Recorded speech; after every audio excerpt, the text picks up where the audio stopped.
बघ शत्रुप्रेम किती उतू जात इथे. Maugham, this is ridiculous. तुम्हाला काळा रंग लावून तुमचा एवढा अपमान केला, आपल्या कंपनीचं नाव बदनाम केलं, सगळं रुटीन बिघडवून टाकलं आणि आता आपल्या घरासमोर बसून आपल्याला एवढा त्रास देत आहेत. पण आपल्या घरातली माणसं त्यांना खाऊ पिऊ घालून त्यांची ताकद वाढवत आहेत. मला ही माणसं माझ्या घरासमोरून गेलेली हवी आहेत, लवकरात लवकर. Is that understood? आणि सावली इतर म्हणेल त्यांना अजून घास भरवू आपण, ते चालणार आहे? काय ग, तोंड फिरवून का उभी आहेस? कर दे. तिलोत्तमा मॅडम, मान्य आहे तुम्हाला वाटतंय की त्या लोकांनी इथून निघून जावं, पण ते लोक सुद्धा त्यांच्या हक्कासाठी थांबलेत ना. कुठेतरी त्यांची बाजू बरोबर आहे. शेवटी ही लढाई तत्वांची आहे. यामुळे मेहेंदळे कुटुंबाचे संस्कार मागे राहायला नकोत. मला माफ करा, लहान तोंडी मोठा घास घेते, पण मी जितकं तुम्हाला ओळखते, तुमचं मन खूप स्वच्छ आहे, खूप मोठं आहे. तुम्ही कितीही रागवलात ना तरी तुमच्या मनात माणुसकी आहे. दारात आलेल्या पाहुण्याला तुम्ही कधीच उपाशी पोटी पाठवलं नाही, आणि हेच मेहेंदळे कुटुंबाचे संस्कार आहेत. हे बस झालं ग तुझं. अगं पण ते पाहुण्यांना ना, चांगल्या माणसांना, ही माणसं चांगली नाहीयेत आणि पाहुणे तर अजिबात नाहीयेत. ते इथे फक्त आणि फक्त त्रास द्यायला थांबलेत. मॉम, मला माफ करा, पण तुमचा अपमान जेवढा माझ्या जिवारी लागलाय ना, तेवढाच ह्या मुलीला त्याचा आनंद झालाय. आणि हे मला काही पटत नाही. तिलोत्तमा मॅडम, समोर जे काय चालू आहे ते बघून कोणाचाही गोंधळ होणं स्वाभाविक आहे. पण मला माहिती आहे, तुम्ही कितीही चिडलात ना तरी कायम सत्याच्या बाजूने उभं राहता. अशा वेळी देव कायम आपली परीक्षा घेत असतो, पण एक सच्चा माणूस तोच असतो जो अशा परीक्षेच्या वेळी आपला स्वभाव, आपली तत्व, सगळं कधीपर्यंत चालणार आहे? आपण स्ट्रिक्ट ऍक्शन नाही घेणार आहोत का यांच्यावर? मला कळतंय, ते लोक जायला तयार नाही आहेत ना. कसे जाणार? एवढी रॉयल ट्रीटमेंट मिळते तर कसे जाणार? ऐश्वर्या, एक्झॅक्टली झालंय काय? त्या मूर्ख मुलीने त्यांच्यासाठी जेवण बनवलं.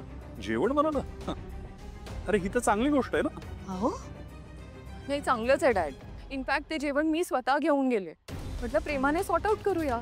खातिरदारी केली की जातील निघून प्रेमाने, पण कसलं काय, नाही गेले ते. तू जे काय केलंस ते बरोबर केलंस. शेवटी त्यांचे संस्कार त्यांच्यापाशी. तिलोत्तमा प्लीज, हे बघ, कुठल्याही निष्कर्षावर जाऊ नकोस.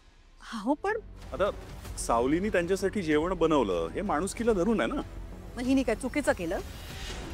नाही, ऐश्वर्याचंही चुकलेलं नाही, पण आता ते काहीतरी हेतू घेऊन आलेत, तर तो साध्य झाल्याशिवाय ते जातील का? नाही ना. आणि सावलीनी त्यांच्यासाठी जेवण बनवणं आणि त्यांचा आपल्याशी असलेला व्यावहारिक वाद याचा परस्पर काहीही संबंध नाहीये. मी सुद्धा तेच तर म्हणते ना. माणुसकी आपल्या ठिकाणी, व्यवहार आपल्या ठिकाणी. ऐश्वर्या, मी तुला आत्ता सांगते, उद्या जर का ते लोक इथून गेले नाहीत तर याचे परिणाम त्यांना भोगावे लागतील.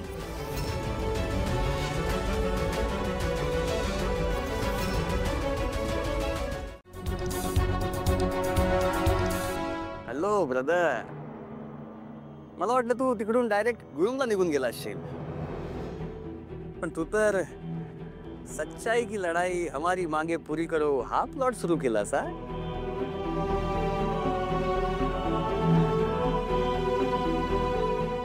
हे बघा, सगळं करण्यात आहे ना मला काडीचा एक रस नाही, पण तुम्हाला चांगलंच माहिती आहे यांनी माझ्या बहिणीच्या बाबतीत काय केलं.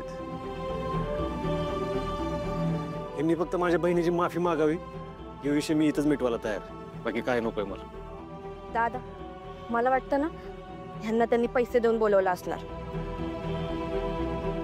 ना सिस्टर ना, अगं पैसे घेतले असते तर तुमच्या तंबूचे बांबू केव्हाच उकडले असते. आपली सिस्टर सावली आणि आपला बेस्ट फ्रेंड सारंग तुमच्या अपोजिट पार्टीत आहे. तरी पण आपण ऍक्शन घेतली नाही का? हा रिझन आहे. आपल्याला माहिती आहे ना त्या दोघांची याच्यामध्ये काहीच इन्व्हॉल्वमेंट नसणार. आपली गॅरंटी आहे. हा आता या घरामध्ये 2-3 मास्के आंबे आहेत, पण त्यांचा बंदोबस्त करू आपण. बाय द वे, तुमच्या प्रोटेस्टसाठी ही आपली ऑफिशियल परमिशन. आपण स्वतः पैसे देतोय तरी एक्सेप्ट केले नाही. काय ॲटिट्यूड आहे हा?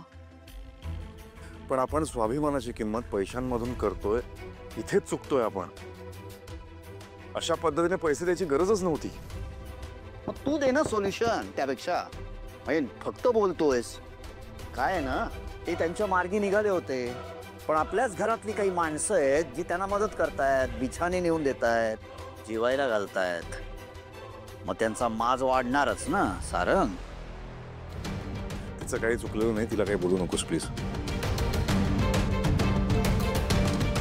एक मिनिट. दुप्पट पैसे देऊन सुद्धा त्या लोकांनी घेतले नाहीत, याचा अर्थ प्रकरण काहीतरी वेगळं दिसतंय. काय काय वेगळा काय असणार? पण हे तू का ठरवतोय? मग कोणी ठरवायचं सारंग? त्या लोकांमुळे आपण इथे भांडूया नको आता. मी करते काहीतरी.